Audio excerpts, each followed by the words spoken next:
And I look at the whole religious scene today, and all I see are the inventions and ministries of man and flesh. It's mostly powerless. It has no impact on the world. And I see more of the world coming into the church and impacting the church rather than the church impacting the world. I see the music taking over the house of God. I see entertainment taking over the house of God. An obsession with entertainment in God's house, a hatred of correction and a hatred of reproof. Nobody wants to hear it anymore. Whatever happened to anguish in the house of God?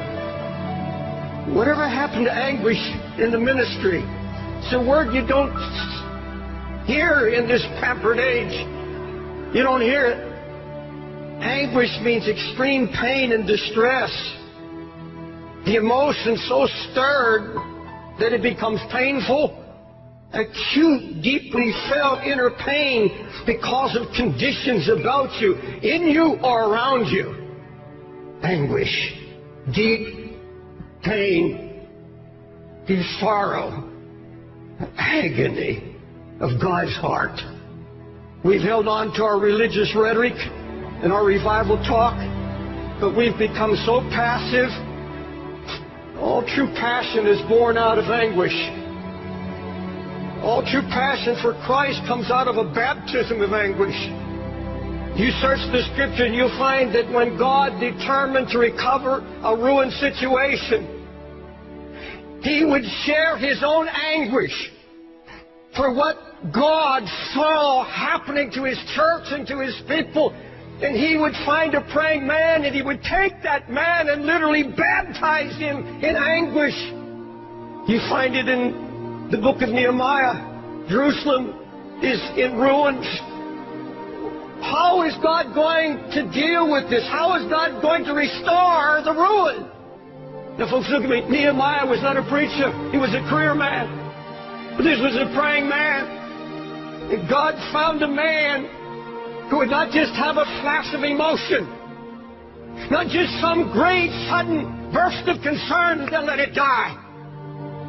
He said, no, I broke down, and I wept, and I mourned, and I fasted, and then I began to pray night and day. Why didn't these other men, why didn't they have an answer? Why didn't God use them in restoration? Why didn't they have a word? Because there was no sign of anguish. No weeping. Not a word of prayer. It's all ruin. Does it matter to you today? Does it matter to you at all that God's spiritual Jerusalem, the church, is now married to the world? That there's such a coldness sweeping the land? Closer than that, does it matter about the Jerusalem that's in our own hearts?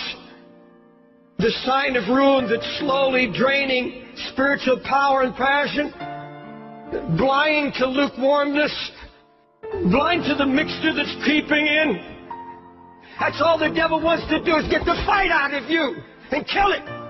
So you won't labor in prayer anymore. You won't weep before God anymore. You can sit and watch television and your family go to hell.